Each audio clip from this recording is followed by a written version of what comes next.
Hey, Lee here at the poll list for July 25th, 2012, presented by LongboxRadio.com. Another great week of comic books. We had the preview book this week, and yeah, Dark Horse and Image taking over the game here. Top Gun will apparently be celebrating their 20 years of publishing with a free relaunch of Cyberforce. So Cyberforce coming back, it's going to be free, cool stuff, and a new book from Dark Horse Comics is going to be Ghost Resurrected there. So that's the preview book for next month and whatnot. Lots of good stuff. Always fun to see the action figures. Look, we got a Venom with a bunch of heads. Why not? So that's that. Moving on to the books, Dark Horse Comics brings us Resident Alien number 3 of 3. This is Peter Hogan's little small town alien detective story that I've actually quite enjoyed. It's pretty cool. If a trade paperbacks is like $10 or so, I'd say pick it up. Check it out if you like little detective stories and whatnot. I find it very endearing, if anything. All-Star Western number 11. The Court of Owls still very much alive in here in some way, shape, or form, so that's pretty cool. And also a new side story. It's Dr. Terrence the 13th or something like that. So cool stuff. All-Star Western has been a really cool book since it started, as I mentioned, every pull list. I really like the dialogue last issue. I felt it's probably some of the strongest I've had from DC in a long time. All the characters, you just get voices in your head of what they might sound like, and it's really, really well written. So kudos to those guys. Justice League Dark, coming to us from Jeff Lemire. It's pretty cool. I mean, as far as we don't have a Constantine book where he's just, on his own and whatnot, until that happens, I'll probably follow this book because it's a Constantine book anyways.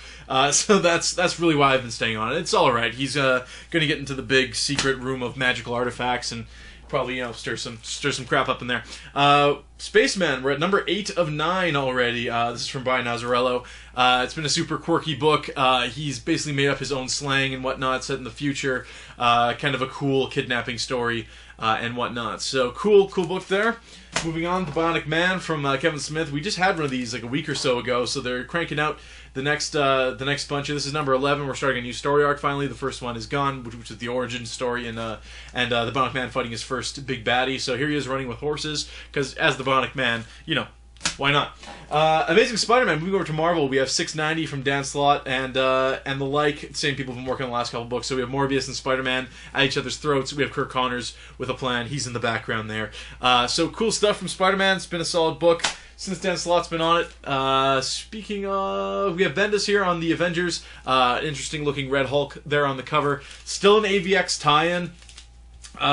And all of these Avengers books, New Avengers, Avengers, and Secret Avengers, they have all been frigging terrible with these AVX tie-ins. They're unnecessary. They're telling side stories with characters that aren't normally in the book. Here we have Red Hulk taking on most of the Phoenix XMen, apparently. But I'm going to revisit my whole Avengers vs. X-Men thing in a second. Moving on, we have Dark Avengers. So here we have... you have your Thor, you have your Hawkeye, your Scarlet Witch, and your Spider-Man, as it were. So Jeff Parker is still kind of telling 3 stories at once. We have Luke Cage and Scar leading the new Dark Avengers. We also have the Thunderbolt story where they're still traveling through time and fighting Doctor Doom. So you got all kinds of stuff happening in this book. In the end, like if you read this as a trade, I'm sure it would be awesome. Reading it one issue at a time, the story is really kind of spread thin. So the Dark Avengers themselves haven't really taken over the book yet. It's still very much a Thunderbolts book. We'll see what happens there. Incredible Hulk, I'm staying on the book because why not? It's so silly. He's fighting space bears. He's fighting dogmen. Good times.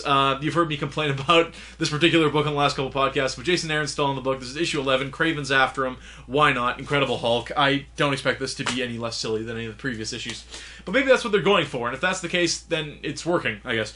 Secret Avengers, we shed the AVX banner. Rick Remender's allowed to finally kick ass on the book again. Now, I really liked when he first took over the book, the first little story. He had, I think 3 issues or so before he was forced to do an AVX tie-in, I guess, which was mostly about Beast and Thor. Beast is a Secret Avenger, yeah, fair enough. Thor, not so much, and it's about him hitting the Phoenix Force with his hammer, and then Captain Britain's in there and whatnot. Whatever. It was garbage. This is going to get back to the good stuff. I can only imagine. This is issue 29. We have the team. It's Hawkeye, who's the leader now. Captain Britain's on there. Valkyrie, Beast looking crazy in the top corner there.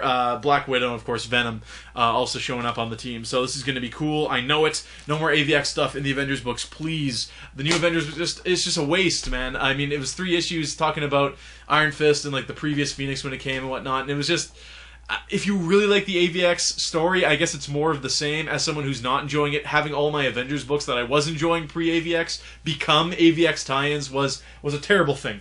Ultimates, going with the Divided We Fall storyline, of course, we have 13. Cap is back. Captain America, if you don't read Ultimate Comics, has been away in Alaska, apparently. So he's getting back on the scene. He's caught a bullet in his teeth, which is still in its casing, so I don't know how he would do that.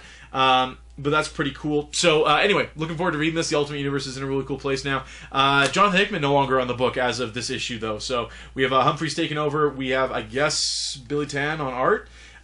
Cool stuff. Looking forward to reading it. Venom, number 21. Rick Remender, again. Been a cool book. He has these bad guys all after him here. Crime Master, we learnt, was actually connected to Betty in some way. It's her brother and whatnot. So we have some pretty cool stuff going on here from Rick Remender. I've liked this book since it started. The Circle of Four thing aside, has been a really strong book there. So we have Eddie Brock as like Toxic, I guess he's called, in the back there. And I had a problem with last issue where he's just kind of standing there. I thought he'd be kind of more out of his mind. Like, I don't know why he's taking orders per se, but maybe we'll find out in this issue. Wolverine and the X-Men. Jason Aaron's bringing it to us. The last issue was, I don't know, again, it's an AVX tie-in, so they don't want to use the main characters that are off fighting on the moon or doing whatever they are now, fighting Namor in Wakanda or whatever's going on. So they're using all the side characters, and it's been more about the students, and that's fine. But I can't help but think that the last few issues could have been a lot better if they just ignored the AVX thing and went on with what the story was when the book first started. So I'm a little bitter this week, apparently. But Kitty's got a hot date, I'd say so. Flaming Colossus for you, lady. So that's the books for this week. Apparently, that Thor Hercules thing I got last week in that HeroClix pack I showed you, it's worth like $35-40. It's one of the rare ones in that set. That set is awesome. If you were ever going to get into HeroClix and you want like a booster pack that is going to have 5 characters in it, and at least one of them is going to be a super cool character that you probably would have wanted anyways, this is the set to jump on. So that's my little thing for HeroClix there.